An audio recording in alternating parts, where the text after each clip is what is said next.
3 দিন হয়ে গেছে, ভোট হয়ে গেছে। আজকে ভোটের গণনা। আমি তো অবশ্য জিতব, কারণ আমি এর আগেও এই কেন্দ্র থেকে জিতেছি, এই বিধানসভা কেন্দ্র থেকে। এবার আমি জিতব। আমি বিধানসভা কেন্দ্রে যাইনি, আমি বাইরে জমায়েত করার জন্য কোনো লোক পাঠাইনি, শুধু গণনার জন্য একজনকে পাঠিয়েছি। আমার বিশ্বাস আছে আমি জিতব। এই তো ফোন চলে এসছে। হ্যালো কালু, বল কি খবর? 10 রাউন্ড গণনা শেষে আমি 50,000 ভোটে এগিয়ে আছি। আচ্ছা রাখ, ঠিক আছে, ভালো লাগলো শুনে। ব্যাপারটা হলো, আমি ভোটে দাঁড়িয়েছি মানুষের প্রয়োজনে, আমার ফ্যামিলির প্রয়োজনে বা আমার প্রয়োজনে আমি দাঁড়াইনি। আমি যেটুক যা পাই বিধানসভা থেকে আমি উন্নয়নের কাজে ব্যবহার করি। আমি ঘর বাড়ি করি না, আর বসবাস করতে গেলে একটা ঘরের দরকার, করেছি।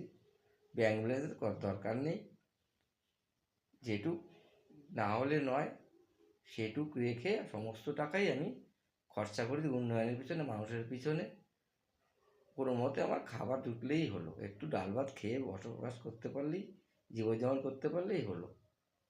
আমার উদ্দেশ্য হচ্ছে মানুষের কাজ করা, রাস্তাঘাটে উন্নয়ন করা, কোন গরিব মানুষ পড়াশোনা করতে পারছে না, গরিবের ছেলে তার টাকা দেওয়া, কোন গরিবের মেয়ে বিয়ে হচ্ছে না, বিয়ে দিতে পারছে না তার পরিবার, সেখানে টাকা দেওয়া।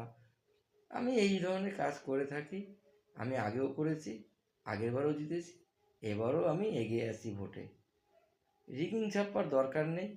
ভোটের সময় আমার পোলিং এজেন্টকে আমি বসাইনি, পোলিং এজেন্ট রাখিনি, বাইরে কোনো টেবিল করিনি, কারণ মানুষ এখন পড়াশোনা জানে, পড়তে পারে, তাদের জ্ঞান বুদ্ধি আছে, যে কাজ করবে তাকে ভোট দেবে। আমার আবার অজান্ত নাকি? যাদের, তারা যদি মনে করে যে আমি কাজ করি, উন্নয়ন করি, আমাকে ভোট দেবে না। আমি রিগিং ছাপ্পা করতে যাব, বিরোধীরা বাধা দেবে, সেখানে গুলিগালা হবে, বোম্বিং হবে, মানুষের মৃত্যু হবে। কি দরকার? আমি কি মানুষের প্রাণ নিতে ভোটে দাঁড়িয়েছি নাকি? আমি মানুষের উন্নয়ন করতে ভোটে দাঁড়িয়েছি।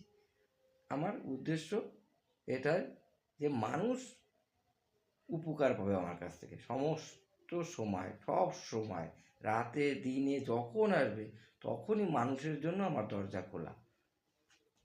হ্যালো, বল কি আমি 1 লাখ ভোটে জয়লাভ করে ফেলেছি?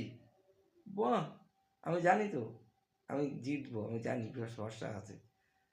নমস্কার, আমি মানুষের কাজ করেছি, মানুষ আমাকে ভোট দিয়েছে, আবার মানুষের কাজ করার জন্য আমি জয়লাভ করেছি। নমস্কার।